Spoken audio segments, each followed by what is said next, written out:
I wonder what this is. Too big to go in my pigeonhole. Let's have a look. Let's see what it is.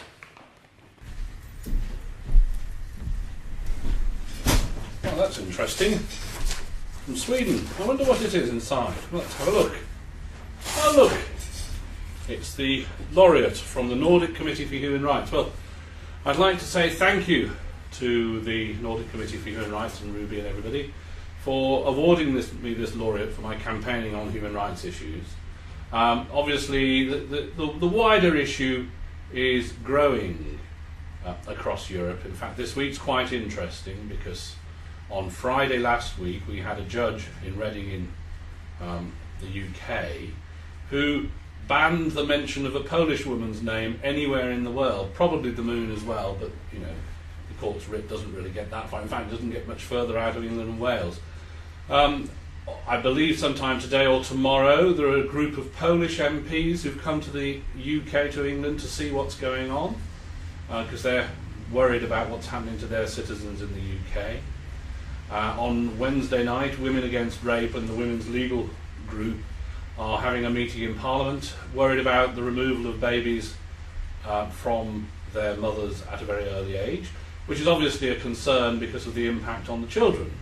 And if it isn't necessary to protect the children, which is often the case, the harm that's done by the state is greater than any good that's done by the state. And you have to ask yourself a question, which is whether the net effect of the system is beneficial for children or actually doing children harm. That research is never done. They don't bother about that sort of thing. They just go on and grinding the machine. And obviously, England, I think, is the only place where social workers get fired for keeping families together or for suggesting that parents may be competent. But obviously, there are issues about the way in which the system operates across Europe, and there have been concerns expressed in Eastern Europe about the Nordic countries or about Germany. And there needs to be a better understanding of what's going on. I think the issue always is who makes the decision as to what's best for a child and what is necessary for a child, and also what pressures they are under, because in the UK they're under pressures to get children adopted. So you find for the children leaving state care, of those between 1 and 4, about 60% are adopted, and another 20% go into sort of residency orders or special guardianship.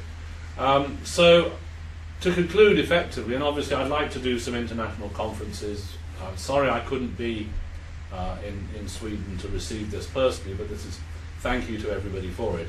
I do want to see us doing some international conferences using teleconferencing, which works quite well. And thank you very much to Ruby and the Nordic Committee for Human Rights. Thank you.